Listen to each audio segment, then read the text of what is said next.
चर्चा का आज विषय हिंदू समाज पार्टी की नेता किरण कमलेश तिवारी जी और खुशी दुबे पर आज की चर्चा है।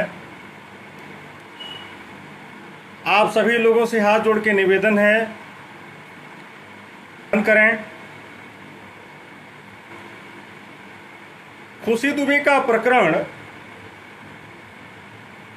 एक ऐसा प्रकरण जिसपे सारे दल चुप्पी साध लिए। चर्चा करना है कि इस देश और प्रदेश में बड़ी बड़ी पार्टियां, राष्ट्रीय पार्टियां, क्षेत्रीय पार्टियां, हजारों दल थे और इस देश में लाखों की संख्या में नेता हैं। हजारों की संख्या में दल और लाखों की संख्या में नेता थे। लगभग 18 से 20 हजार ब्राह्मणवादी संगठन थे, आरक्षण विरोधी संगठन थे, जो अपने आप को सवर्णवादी बोलते हैं। लेकिन एक खुशी दुबे का प्रकरण हुआ और सारे लोगों ने खुशी दुबे को ही अपराधी मान लिया। सरकार तो उसको अपराधी मान रही थी, वो अलग विषय है। वो अपना उससे जो है जाति निकाल रहे थे, जाति दुश्मनी निकाल रहे थे। सरकार के पास खुशी दुबे के विरोध में कोई साक्ष्य नहीं है और सरकार ने आज तक खुशी दुबे के ऊपर कोई आरोप तय नहीं कर पाया। 9 महीने से उस बालिका को जेल में रखा हुआ है बिना किसी कारण के। और ऐसे सनसनीखेज ऐसे मामले को किसी दल ने नहीं उठाया, जिसको नाबालिग भी करार दिया। उसके बावजूद भी उस पर कोई महिला आयोग, कोई किशोर बोर्ड, कोई राजनीतिक दल, कोई ब्राह्मणवादी संगठन या किसी ने उसके तरफ जहमत नहीं उठाई 2 शब्द बोलने के लिए। आज हिंदू समाज पार्टी की राष्ट्रीय अध्यक्षा किरण कमलेश तिवारी जी एक महिला होते हुए, इतने सारे दलों के होते हुए, इतने नेताओं के होते हुए, हम तो ऐसे नेताओं को नपुंसक बोलेंगे।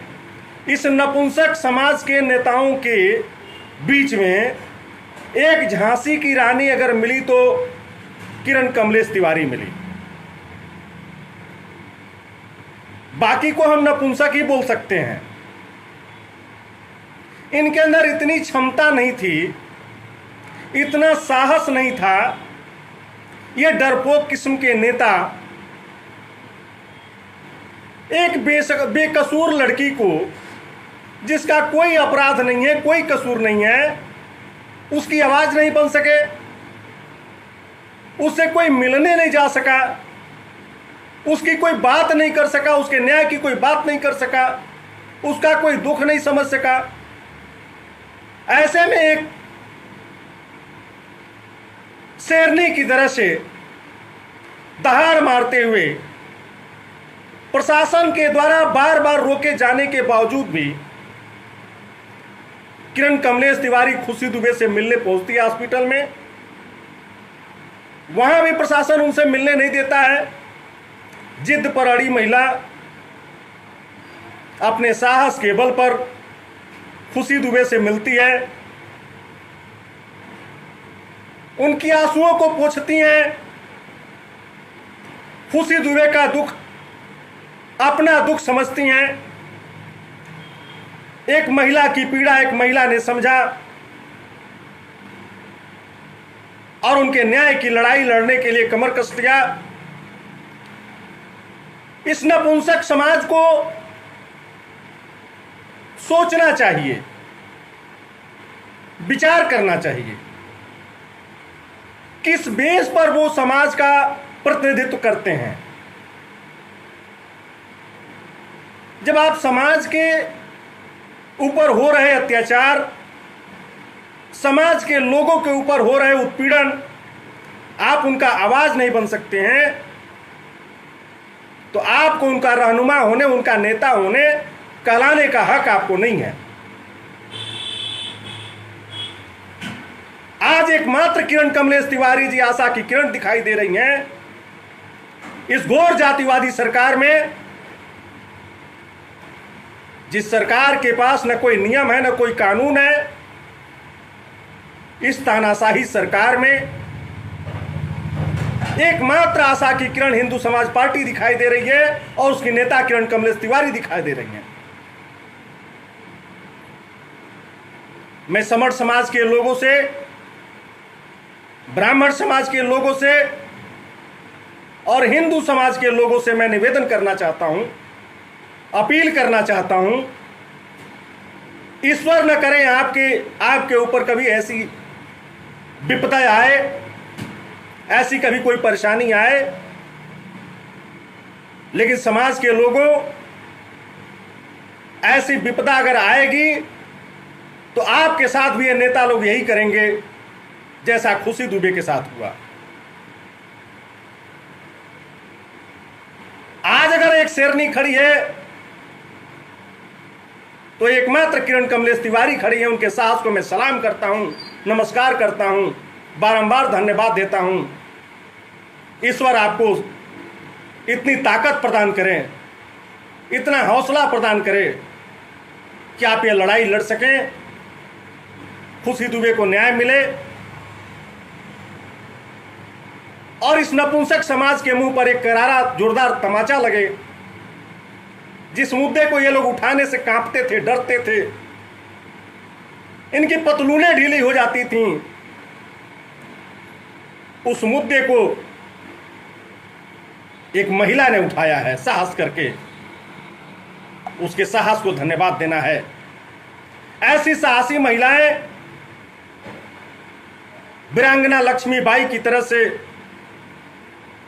हमारे समाज का नेतृत्व करने में सक्षम है और ऐसे हाथों में हमारी सत्ता होनी चाहिए जो नीर छीर की भांति न्याय कर सके जनता के साथ, जनता के दुख दर्द को समझ सके। किरण कमलेश तिवारी महिला है, वो बच्चों की मां है, वो महिला का दर्द समझती हैं, बच्चों का दर्द समझती हैं, वो परिवार का दर्द समझती हैं। लेकिन हमारा समाज जिन पर भरोसा किया उनके पास परिवार ही नहीं है। वो बच्चे का दर्द क्या समझेंगे, परिवार का दर्द क्या समझेंगे। समाज के लोगों, आप जय हो जब करते हो तो सोच लेना खुशी दुबे की जगह कभी आपकी भी बेटी हो सकती है। खुशी दुबे का जो दुख है वो कभी आपके साथ भी हो सकता है। ऐसे समय पर ये नपुंसक समाज और ये नेता आपकी बात भी नहीं रख पाएंगे। मैं नहीं किसी ऐसे व्यक्ति का जन्मदिन मनाता हूं, मैं किसी तानाशाह का जन्मदिन नहीं मनाता हूं और मैं ऐसे उत्पीड़न करने वाले लोगों का जन्मदिन नहीं मनाता हूं। जो लोग हमारे समाज पर जुल्म करें,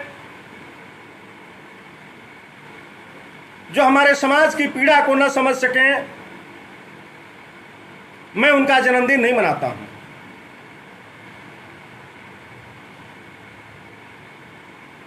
मैं क्यों उनका जन्मदिन मनाऊंगा? क्या वो मेरे भगवान हैं? क्या वो मेरे लिए न्याय दिए? क्या मुझे सम्मान मिला? क्या मुझे जीविका मिली, रोजी रोटी मिला? मैंने तो उनको सर आंखों पे बैठाया, लेकिन उन्होंने हमारे गले में फंदा ही लटकाया, पीठ में छुरियां घोंपी। मैं ऐसे लोगों का जन्मदिन नहीं मनाता। मुझे जन्मदिन मनाना होगा तो कमलेश तिवारी जी का मनाऊंगा, भगवान परशुराम जी का मनाऊंगा। मुझे जन्मदिन मनाना होगा तो किरण कमलेश तिवारी का मनाऊंगा,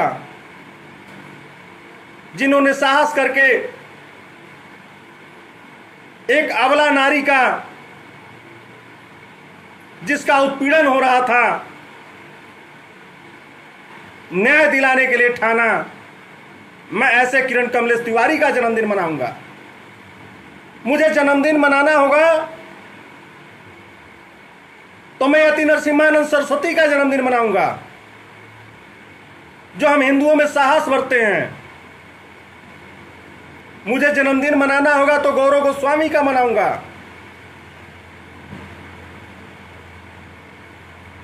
मैं किसी ऐसे व्यक्ति का जन्मदिन नहीं मनाता जो हमारे समाज के लिए कुछ करना तो दूर, जातिवाद के चश्मे से सबको देखता हो और हिंदुओं में विभेद पैदा करके हम हिंदुओं को तोड़ता हो।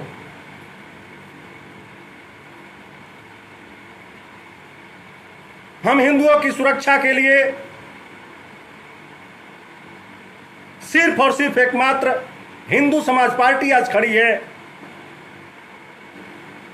जो 100% हिंदूवादी है। मैं इस हिंदू समाज पार्टी का जन्मदिन मनाऊंगा।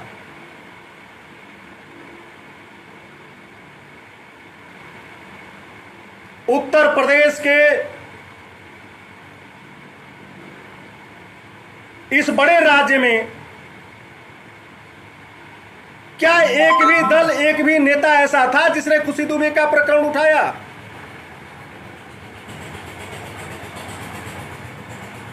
और खुशी दुबे पर आरोप क्या है? क्या खुशी दुबे ने बंदूक लेकर के किसी पुलिस वाले की हत्या कर दिया था? क्या खुशी दुबे ने फायरिंग किया था? क्या खुशी दुबे का कोई गैंग है? क्या खुशी दुबे का कोई गिरोह है? क्या खुशी दुबे के ऊपर इसके पहले कोई आरोप था? क्या खुशी दुबे कोई गैंगस्टर है? क्या खुशी दुबे कोई आतंकवादी है? खुशी दुबे ने क्या कर दिया था? क्या यह अपराध है कि खुशी दुबे ने अमर दुबे से शादी कर लिया?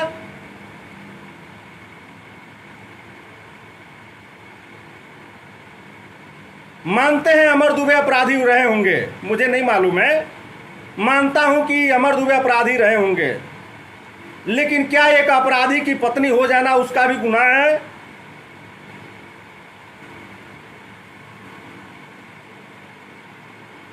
जितने भी राजनेता हैं, सारे राजनेताओं का जो कुंडली खंगाल लिया जाए, किस नेता के ऊपर मुकदमे नहीं है? कौन सा ऐसा विधायक है जिसके ऊपर मुकदमे नहीं है? कौन सा ऐसा सांसद है जिसके ऊपर मुकदमे नहीं है? अगर इन सारे नेताओं के ऊपर मुकदमे हैं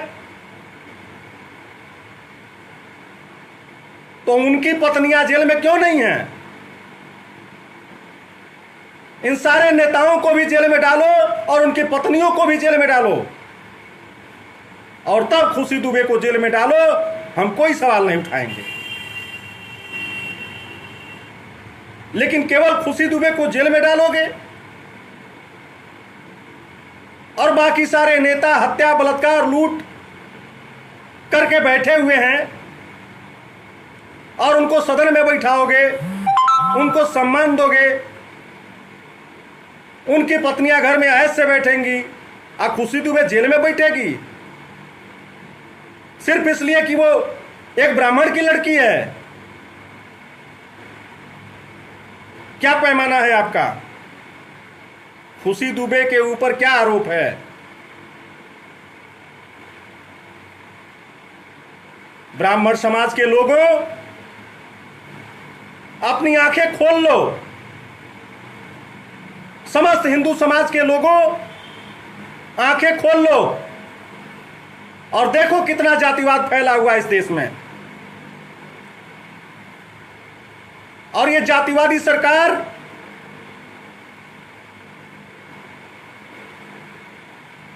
इसके काम को भी देख लो।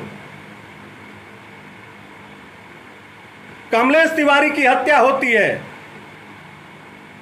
कमलेश तिवारी ब्राह्मण हैं। कमलेश तिवारी मुद्दा क्या उठाते थे? कमलेश तिवारी सदैव हिंदुत्व के लिए लड़े। हिंदू हिंदू हिंदू हिंदू। कमलेश तिवारी ने जान दिया तो तुम्हारे लिए दिया, तुम हिंदुओं के लिए दिया। लेकिन उनके साथ नाइंसाफी इसलिए हुआ कि ब्राह्मण थे।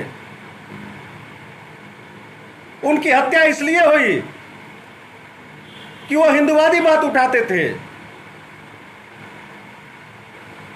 इसी योगी सरकार में हत्या हुई, जानबूझ करके हत्या हुई। इसलिए हत्या हुई कि हिंदुवाद का मुद्दा कहीं कमलेश तिवारी हड़प ना ले, कहीं अपनी जागीर ना बना ले हिंदुवाद का मुद्दा, कहीं हिंदू इनके पाले में न चले जाएं। हिंदुत्व का मुद्दा उठाने के लिए कमलेश तिवारी की हत्या कराई गई और इस सरकार ने कराई। जो भी हिंदुवाद का मुद्दा उठाता उसकी हत्या होती है और यह सरकार ही कराती है। चाहे वो ब्रिटिश गवर्नमेंट रही हो तब, कांग्रेस की गवर्नमेंट रही हो तब, या आज भाजपा की सरकार है तब। हिंदुवाद का मुद्दा कोई भी उठाता है तो उसकी हत्या होती है, क्योंकि ये सारे के सारे सेकुलर लोग हैं। चाहे वो कांग्रेस हो, चाहे बीजेपी हो, चाहे सपा हो या बसपा हो, ये सारे के सारे सेकुलर लोग हैं। और ये सेकुलर लोग कट्टर हिंदुवादियों को पसंद नहीं करते हैं। ये AIM को पसंद करते हैं, लेकिन हिंदुवादियों को पसंद नहीं करते हैं। ये असदुद्दीन ओवैसी को समर्थन करते हैं, लेकिन कमलेश तिवारी को समर्थन नहीं करते हैं। ये अतीक को समर्थन करते हैं, लेकिन नरसिम्हानंद सरस्वती और कमलेश तिवारी को समर्थन नहीं करते हैं।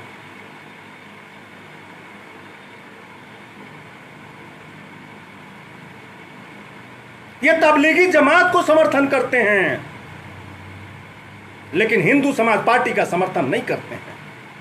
क्योंकि हिंदू समाज पार्टी 100% हिंदुत्व की बात करती है, हिंदू राष्ट्र की बात करती है। इनके एजेंडे छुपे हुए हैं, हमारे एजेंडे क्लियर हैं। हम इस्लाम मुक्त भारत की बात करते हैं, जिहाद मुक्त भारत की बात करते हैं। और ये लोग जिहादियों को साथ लेकर के बात करते हैं। ये लोग जिहादियों को साथ लेकर के चलते हैं। हमारी सरकार ने तो मोसाद जैसे संगठन को भी समर्थन किया है।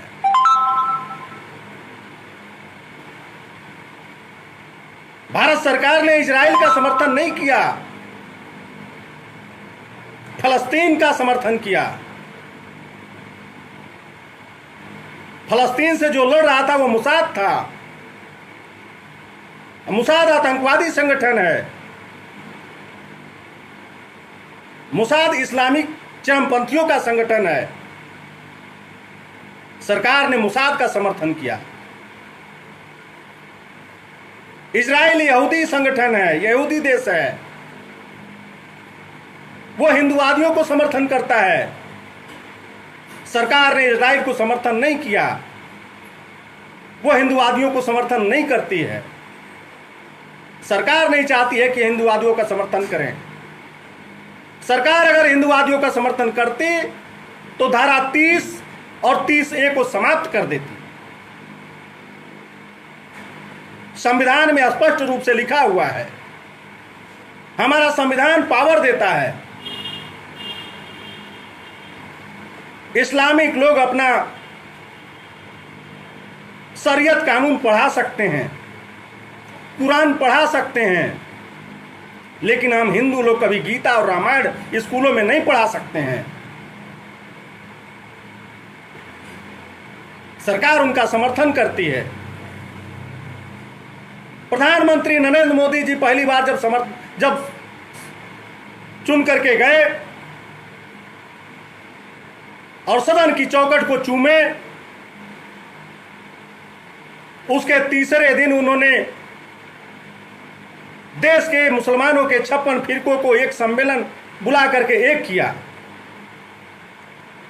वहाबी विचारधारा के लोगों को, सारे मुसलमानों को एक किया। उन्होंने एक मंच पर बैठा करके 3 दिन सम्मेलन कराया। लेकिन नरेंद्र मोदी ने हिंदुओं को जाति जाति में बांटा, SC ST में बांटा, आरक्षण में बांटा, अगड़े पिछड़े में बांटा, दलित महादलित में बांटा। हिंदुओं का कभी सम्मेलन नहीं कराया। ये हिंदुओं को सपोर्ट नहीं करते हैं। आंखें खोलिए, विचार कीजिए। हमारा एजेंडा क्लियर है। हम हिंदू राष्ट्र की बात करते हैं। हमारा भगवा झंडा क्लियर है। हम 100% भगवा झंडा अपनाते हैं। इनके झंडे मिक्स हैं। ये बिना हरे रंग के ये नहीं चल सकते। हमारी विचारधारा और इनकी विचारधारा में अंतर है। ये इसलिए हमको सपोर्ट नहीं करते, ये इसलिए हमको पसंद नहीं करते। क्यों? हम अगर सत्ता में आ गए तो भारत हिंदू राष्ट्र हो जाएगा। इनकी आंखों की किरकिरी हम हैं। इसलिए हमारे नेताओं पर बराबर हमले होते हैं। ये जानबूझकर हमले करवाते हैं।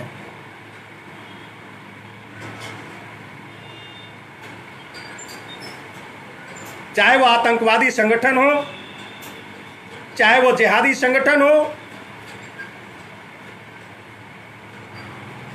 उनमें और संघ बीजेपी RSS के लोगों में कोई अंतर नहीं है। वो लोग भी हम हिंदुओं को समाप्त करना चाहते हैं और ये लोग भी हम हिंदुओं को ही समाप्त करना चाहते हैं। यदि ये लोग हिंदूवादी होते तो आज कमलेश तिवारी की हत्या नहीं हुई होती। इनकी सरकार ने साजिश रच करके कमलेश तिवारी की हत्या करवाई। इनकी सरकार साजिश रच रही है। यति नरसिम्हानंद सरस्वती को सुरक्षा नहीं दे रही है। इनकी सरकार साजिश रच रही है। किरण कमलेश तिवारी को सुरक्षा नहीं दे रही है। इनकी सरकार साजिश रच रही है। मथुरा कृष्ण जन्मभूमि आंदोलन के नेता और उसके वकील पक्षकार, उनको सुरक्षा नहीं दी जा रही है। उन पर हमले करवाए जा रहे हैं।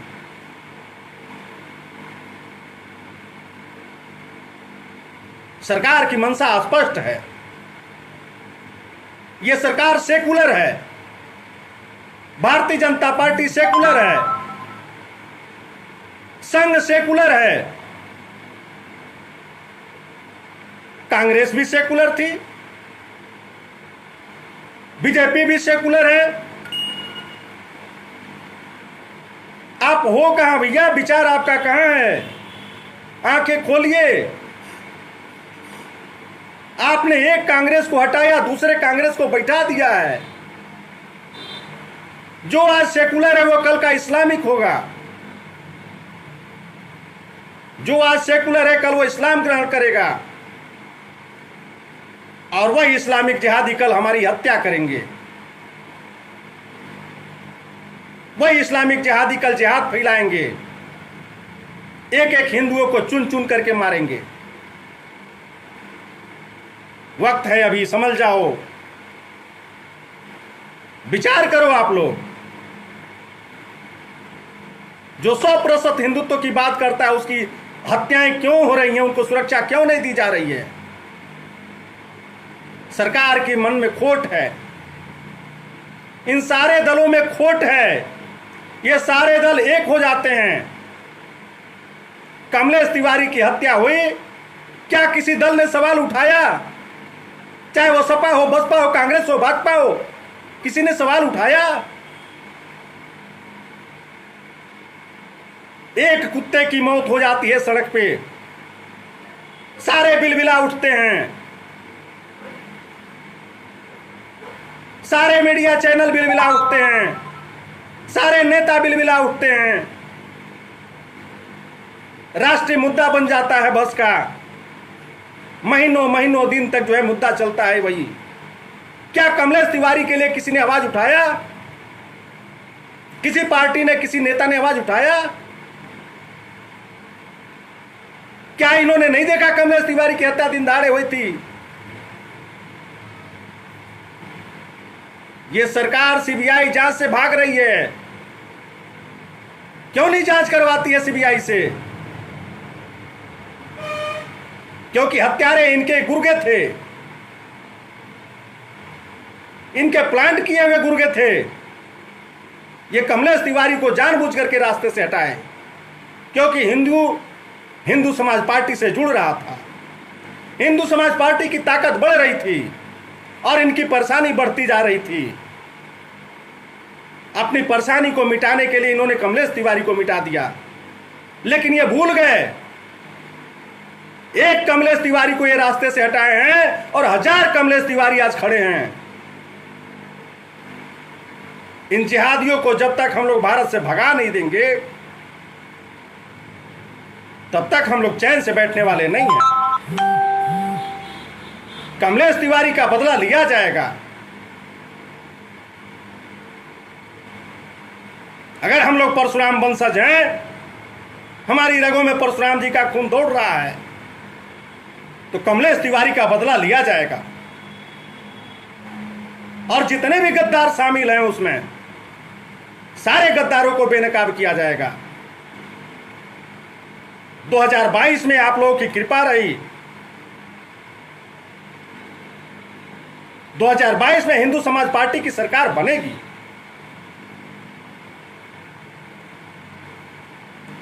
उसके बाद इन जिहादियों का जो है देखा जाएगा।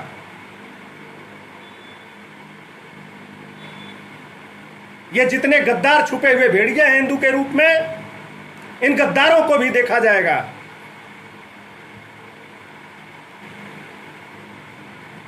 हिंदुओं पर बराबर हमले, बराबर हमले।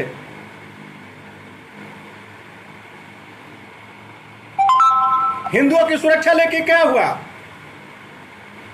यह सरकार हिंदुओं को सुरक्षा क्यों नहीं दे पा रही है?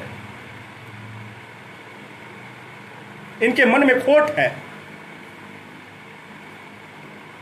ये नहीं चाहते भारत हिंदू राष्ट्र बने।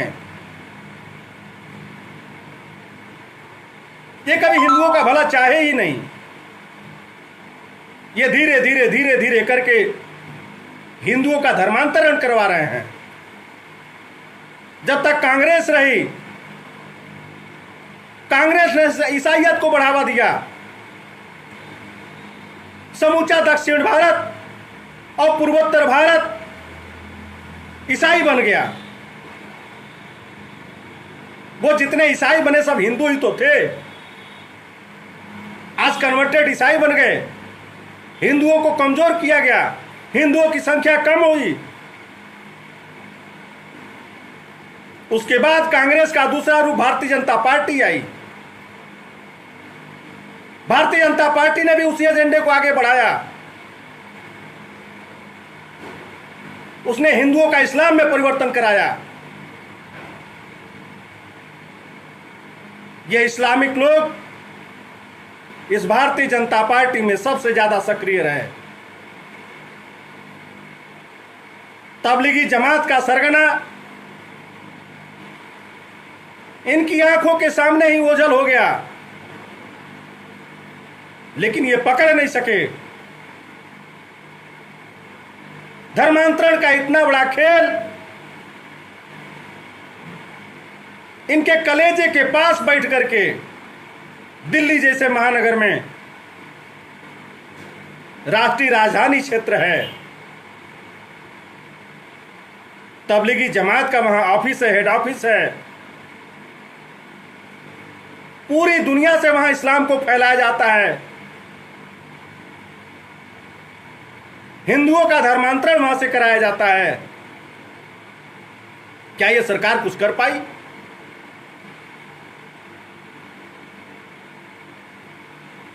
यह सरकार वास्तव में हिंदुवादी है ही नहीं, यह सरकार सेकुलरवादी है।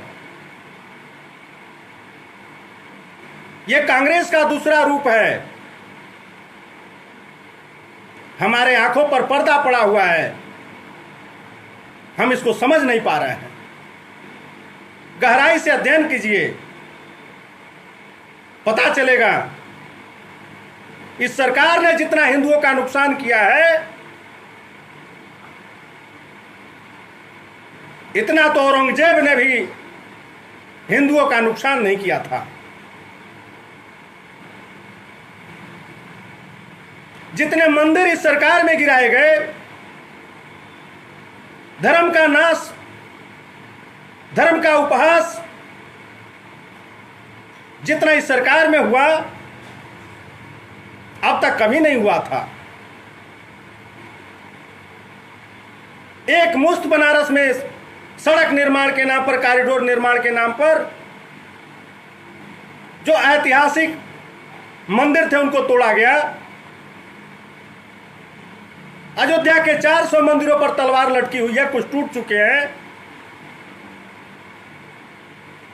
जगह जगह मंदिरों को हटाया जा रहा है।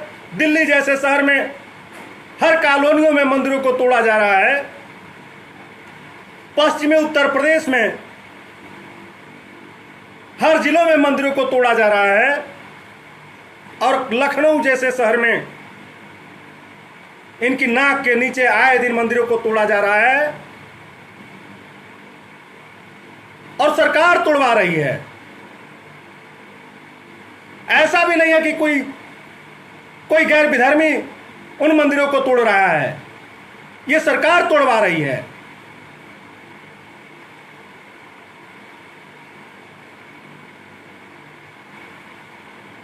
आप विचार करें हिंदू भाइयों, मंदिर मंदिर मंदिर मंदिर रट रहे हो, क्या करोगे इन मंदिरों का?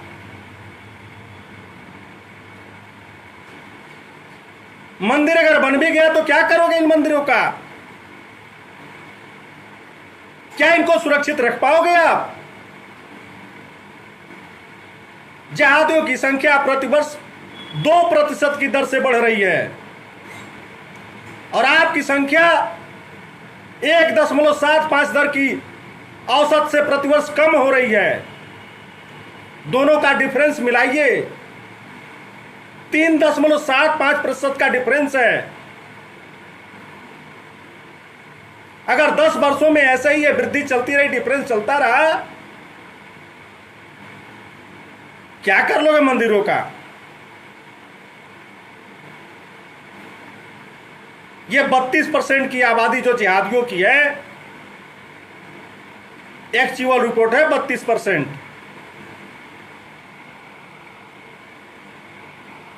10 सालों के बाद यह 32% वाली आबादी 52% होगी।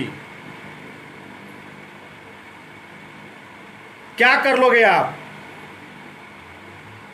सरकार भी हमेशा 51 वालों की बनती है, 50 वाले की नहीं बनती है।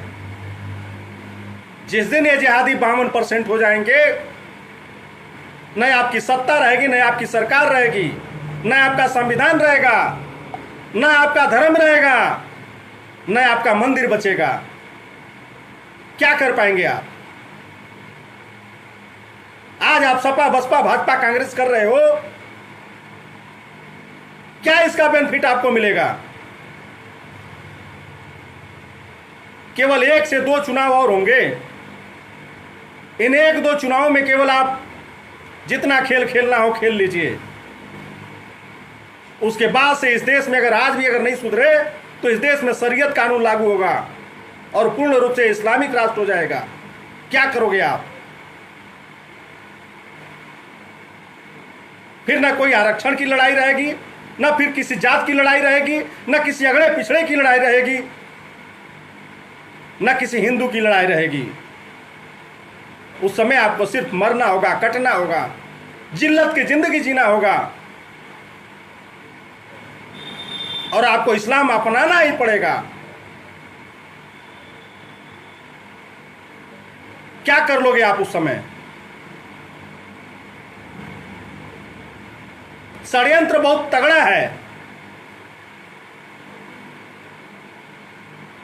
जिन 56 इस्लामिक देशों के दबाव में आकर मोसाद जैसे संगठन को सरकार ने समर्थन दिया, 12 सालों के बाद जब यहां की आबादी 52% होगी, तो क्या ये इस सरकार से उम्मीद कर सकते हैं कि सरकार हिंदुओं के पक्ष में फैसला लेगी? जो राष्ट्राध्यक्ष एक देश के खिलाफ सिर्फ इसलिए नहीं जाता है, एक देश के समर्थन में इसलिए नहीं वक्तव्य जारी करता है, उसका समर्थन इसलिए नहीं करता है कि 56 मुस्लिम देश नाराज हो जाएंगे। क्या उस देश का राष्ट्राध्यक्ष अपने 52% आबादी को नाराज करेगा? कतई नहीं करेगा।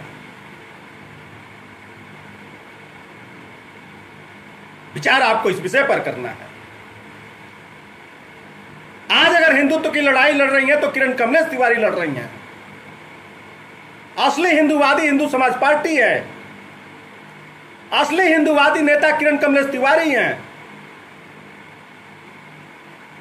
और जो अगर सच्चा कोई संत है तो यति नरसिम्हानंद सरस्वती हैं, जो खुल करके इन समस्याओं को देख रहे हैं और इन समस्याओं से आगाह कर रहे हैं आप हिंदुओं को। इसके बाद भी आपका आंख न खुले, आपके भेजे में अगर यह बात न आए, योगी मोदी करते रहे, आपका भला होने वाला नहीं है। आप सत्ता भले बना लोगे, 5 साल 7 साल बना लोगे, लेकिन बचने वाले नहीं हो आप लोग। अगर आप चाहते हो कि आज हम हिंदू हैं, कल भी हिंदू रहें और हिंदू रहते ही हमारी मौत हो, आपको विचार करना पड़ेगा। यति नरसिम्हानंद सरस्वती के बातों पर विचार करना पड़ेगा। कमलेश तिवारी के बातों पर विचार करना पड़ेगा। हिंदू समाज पार्टी के एजेंडे पर चलना पड़ेगा और कमलेश तिवारी की पत्नी किरण कमलेश तिवारी को, जो आज आंसू पोंछ रही है खुशी दुबे की, ऐसी स्नेह दिल महिला को आपको सपोर्ट करना पड़ेगा। उत्तर प्रदेश में किरण कमलेश तिवारी की सरकार होनी चाहिए। एक ऐसी महिला जो सबका दुख दर्द समझ सकती है, उसको कैंडिडेट बनाइए सीएम। उत्तर प्रदेश का मुख्यमंत्री ऐसा होना चाहिए जो हर एक दुखिया का दुख समझ सके, हर एक हिंदू भाई का दुख समझ सके, हर एक गरीब का दुख समझ सके। वही तो असली नेता है। बाकी ये जितने नपुंसक लोग हैं जो अपने आप को नेता कहते हैं, इन नेताओं से क्या मतलब, क्या फायदा? जो नेता आपकी बात ना उठा सके, जो नेता आपकी आवाज ना उठा सके, जो नेता आपको न्याय ना दिला सके, ऐसे नपुंसक नेताओं को चुन करके क्या फायदा? ऐसे नपुंसक दलों को चुन करके क्या फायदा? उनकी सरकार बना के क्या फायदा? विचार करें आप लोग। सभी लोग बुद्धिजीवी ही जुड़े हुए हैं। बड़े भाई मनोज भैया भी जुड़ गए हैं। हर हर महादेव। भाई पवन कुमार जी जुड़े हुए हैं, अभिमन्यु सिंह जी जुड़े हुए हैं, राम रतन कुमार सिंह जी जुड़े हुए हैं। आप सभी लोगों को हिंदू विपिन त्रिपाठी जुड़े हुए हैं। आप सभी लोगों को सिर्फ इसलिए मैं इनवाइट किया हूं इस लाइव पे कि एक बार विचार करें। आज जो किरण कमलेश तिवारी ने साफ दिखाया, और अहंकार तो किसी का नहीं रहा। आज अहंकार के मद में जो चूर हैं, इनका यह अहंकार भी टूटेगा।